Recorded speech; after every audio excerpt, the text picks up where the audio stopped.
Hello! పిల్లలు, మనవలు వచ్చి కూర్చోండి. మనం బేతాళుడి కథలు చెప్పుకుందాం. అదే విక్రమార్కుడు కథలు చెప్పుకుందాం. పట్టువదలని విక్రమార్కుడు మళ్ళీ చెట్టు మీదున్న బేతాళుని తాళ్ళిప్పి, ఆ తాళ్ళతోటి మళ్ళీ నడుము కట్టుకుని మౌనంగా నడుస్తున్నాడు. ఆ బేతాళుని తోటి. నడుస్తుంటే బేతాళుడేం చేశాడు, "ఓ రాజా! నీకు మార్గాయాసం తెలియకుండా నేనో కథ చెప్తాను విను" అని చెప్పి కథ ప్రారంభించాడు. ఏమిటి? పుష్కరం అనే పట్టణానికి కొంచెం దూరంలో ఉన్న మఠంలో తపస్సంపన్నుడైన ఒక యోగి నివసించేవాడు. అక్కడ పుష్కరం అనే పట్టణం ఒకటుందిట కొంచెం దూరంలోను. దాంట్లో ఒక మఠం ఉందిట. అంటే సన్యాసులు వాళ్ళు ఉంటారు అందులో ఆ మఠంలో. తపస్సంపన్నుడైన ఒక యోగి నివసించేవాడు. ఎంతో తపస్సు చేసిన గొప్ప తపోనిష్ట గలవాడనమాట. ఆ యోగి ఒకడు అందులో ఆ మఠంలో నివసిస్తూ ఉండేవాట. ఒకనాడు అటు పోతున్న ఒక బ్రాహ్మణుడు వేడికి తాళలేక, ఎండ చాలా ఎక్కువగా ఉంది. నడిచి వెడుతున్నాడు పాపం ఆ బ్రాహ్మణుడు. వెడుతూ కళ్ళు తిరిగి పడిపోయాడు.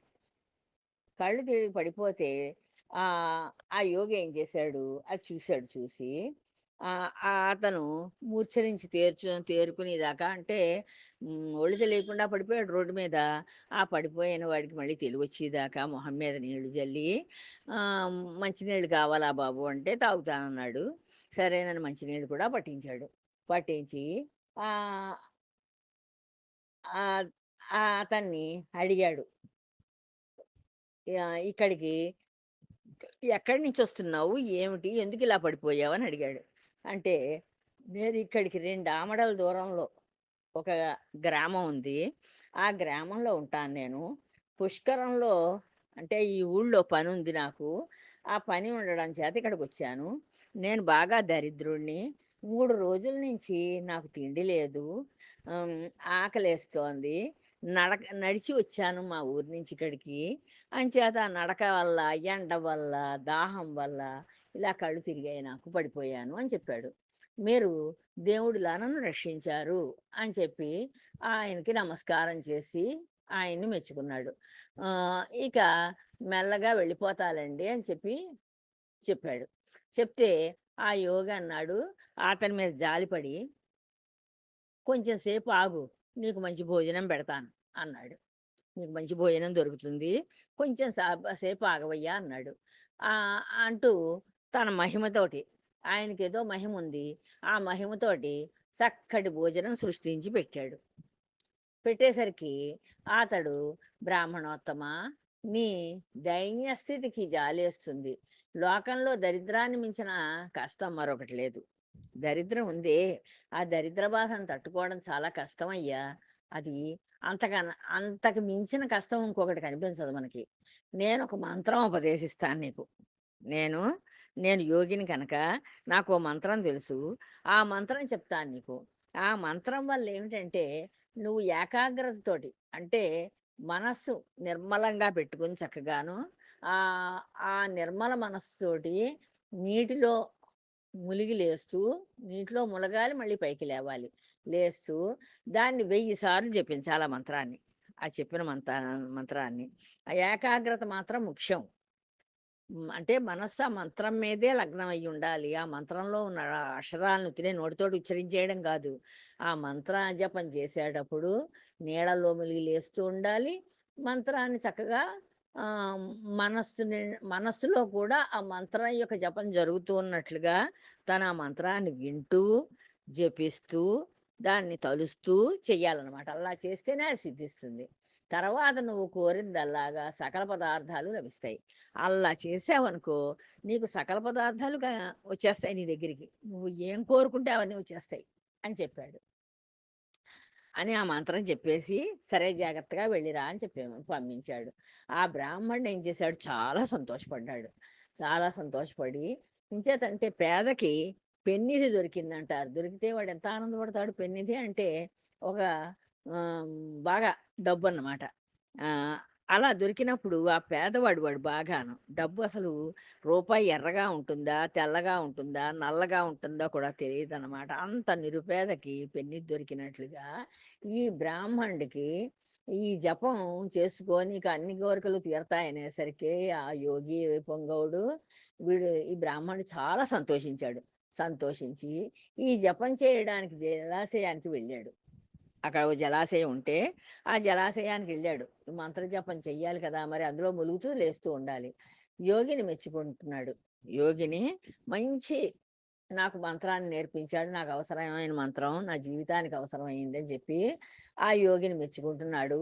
తనకి, తన కుటుంబానికి దరిద్రం తీరబోతుంది గదా! అని చెప్పి ఆనందిస్తున్నాడు. 1000 మార్లు మంత్రం జపిస్తూ నీటిలో మునిగి లేచాడు. 1000 సార్లు ఈ జపాన్ని అంటే ఒకసారి అయిపోగానే ఓసారి మునిగి లేవాలి ఆ నీళ్ళల్లోని. ఆ మంత్రాన్ని. అలాగా 1000 సార్లు జపించమన్నాడు కదా! ఆహ్, ఆయన చెప్పినాయన. అంచేత 1000 సార్లు ములిగాడు.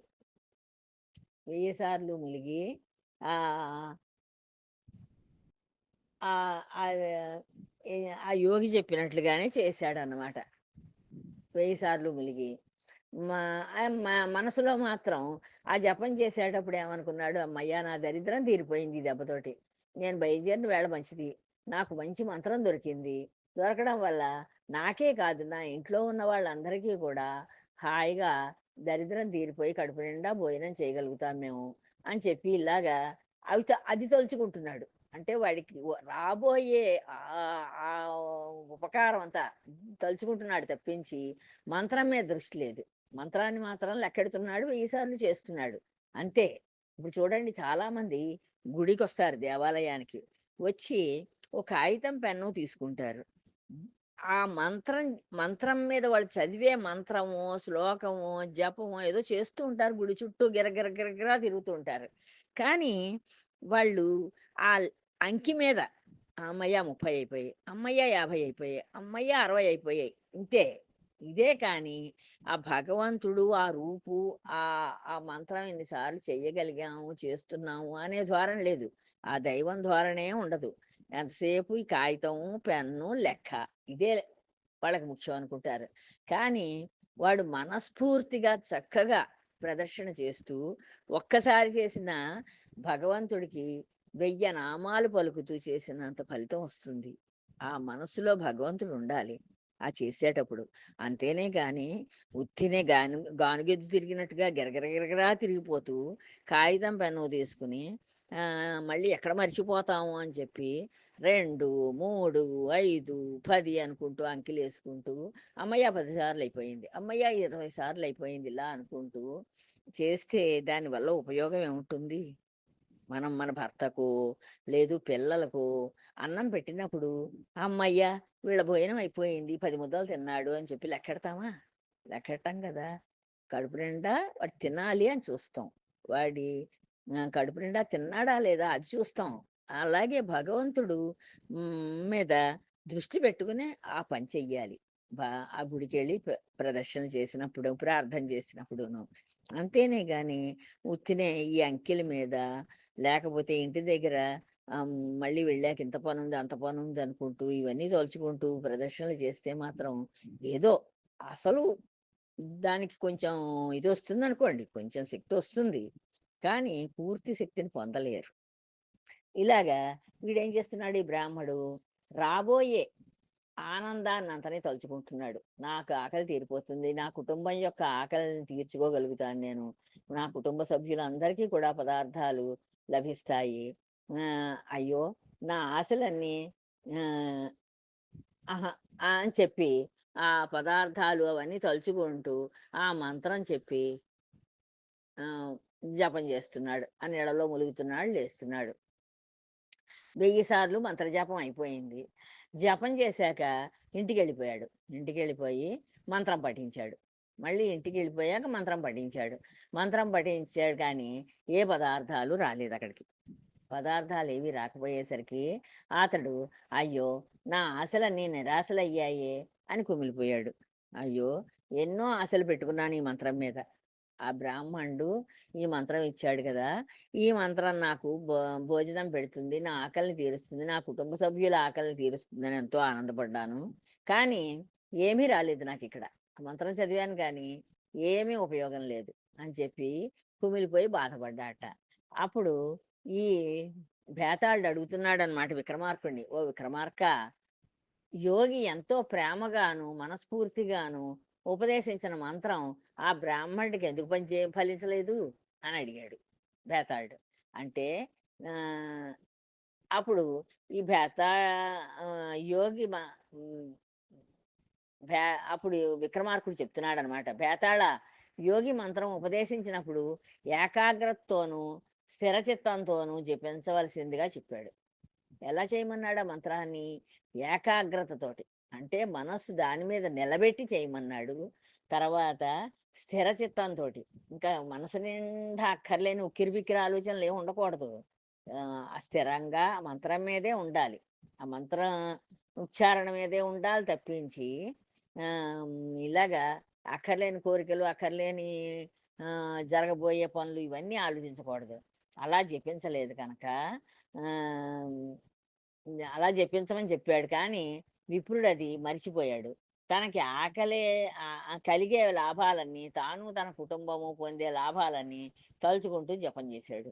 ఎవరైనా నిశ్చలమైన బుద్ధితో జపిస్తేనే మంత్రం సిద్ధిస్తుంది అని బదులిచ్చాడు విక్రమార్కుడు. అంతే. మళ్ళీ ఈ భేతాళుడెళ్ళిపోయి చెట్టెక్కేశాడు. చెట్టెక్కేయగానే మళ్ళీ తీసుకొచ్చి నడుము కట్టుకుని మళ్ళీ నడుస్తున్నాడు విక్రమార్కుడు. అలా నడుస్తూ ఉంటే, అప్పుడు మళ్ళీ ఇంకో కథ చెప్పడం ప్రారంభించాడు. ఏమిటి? ఒక పట్టణంలో మహాధనవంతుడైన వ్యాపారికి సుగంధి అనే ఏకైక పుత్రిక ఉండేది. దాని పేరు సుగంధి. యవ్వనవతి అయినా సరే, తగిన వరుడు దొరకలేదుట ఆ అమ్మాయికి. ఆ అమ్మాయికి యవ్వనం వచ్చింది. కానీ పెళ్లి చేద్దామంటే ఈ తండ్రికి, ఈ వ్యాపారికి సరైన అల్లుడు కనిపించలేదెక్కడాను. మంచి పిల్లవాడు కనిపిస్తే తన కూతురికి తగినవాడు పెళ్లి చేద్దామని వెతుక్కుంటున్నాడు కానీ ఎవరు కనిపించలేదు. వివాహం చేయక తల్లిదండ్రులు ఇలా తాత్సారం చేయడం ప్రారంభించారు. అంటే పాపం వాళ్ళు వెతుక్కుంటున్నారు కానీ దొరకటం లేదు. ఆ చిన్నదానికి ఎలాగోలాగా ఒక బ్రాహ్మణ కుమారుడితోటి సంబంధం ఏర్పడింది. ఎక్కడో మొత్తానికి ఓ బ్రాహ్మణ కుమారుడిని చూసింది. బ్రాహ్మణ పిల్లాడిని చూసింది. వాడితోటి సంబంధం పెట్టుకుంది ఈ అమ్మాయి. ఈ కోమట్లమ్మాయి. ఈవిడ వ్యాపారి కదా! కోమట్ల ఆ వ్యాపారి కూతురు ఈ అమ్మాయి సుగంధి. ఈ హ్మ్. ఈ చిన్నదానికి ఎలాగోలాగో ఒక బ్రాహ్మణ కుమారుడితోటి సంబంధం కలిగింది. సమయం చిక్కితే చాలు వాళ్ళిద్దరూ రహస్యంగా కలుసుకుని వాళ్ళ కోరికలు తీర్చుకుంటున్నారు. కొన్నాళ్లకు ఒక వైశ్యపుత్రుడు తన ధన, గుణ, మర్యాదలతోటి సుగంధి తల్లిదండ్రులని సంతృప్తిపరిచాడు. ఒక కొన్నాళ్ళయిపోయింది ఇలాగా. వీళ్ళిద్దరూ ఇలాగా వాళ్ళ కోరికలు తీర్చుకుంటున్నారు. కొన్నాళ్ళయిన తర్వాత ఒక వైశ్యపుత్రుడు వచ్చాడు. వచ్చి తన దగ్గర ఇంత ధనం ఉందని చెప్పాడు. మంచి గుణవంతుడని చెప్పాడు. మర్యాదలతోటి ఈ ఈ సుగంధి తల్లిదండ్రులని మెప్పించాడు. మెప్పించేసరికి సుగంధిని అతనికిచ్చి వివాహం చేశారు. ఈ తల్లిదండ్రులు ఆ సుగంధిని తీసుకెళ్ళి ఆ అబ్బాయికిచ్చి పెళ్లి చేసేసారు. అల్లుడు మామగారింట్లోనే ఉండిపోయాడు. ఈ అల్లుడు మామగారింట్లోనే ఉన్నాడు. ఎక్కడికి పోలేదు. ఎప్పుడు మగడు ఏమరపాటుగా ఉండకపోతే ఇంట్లోనే ఉన్నాడు కదా! మరి వాడికి పని పాట ఏం లేదు. ఎప్పుడైనా ఏమరపాటుగా ఉంటాడేమో, ఏదైనా పని మీద బయటికెళ్ళడం ఏదో ఒకటి చేస్తాడేమో అని ఈ అమ్మాయి ఎదురు చూస్తూ ఉండేది. ఎందుకని? ఆ బ్రాహ్మణ కుమారుడితోటి బాగా సంబంధం పెట్టుకుంది కదా! అంచేత వాళ్ళిద్దరూ కలుసుకోవచ్చునని చెప్పి చూసేది. అంతేనే గాని, ఈ పెళ్లి చేసుకున్న మగడితోటి ఉండాలని చెప్పి ఆలోచించేది కాదు. ఇలాగా ఈ సుగంధికి తన ప్రియుడిని కలుసుకుందుకు అవకాశం దొరకకుండా చేశాడు. మామూలుగా ఇంట్లో ఉండిపోయాడు ఆ పిల్లాడు.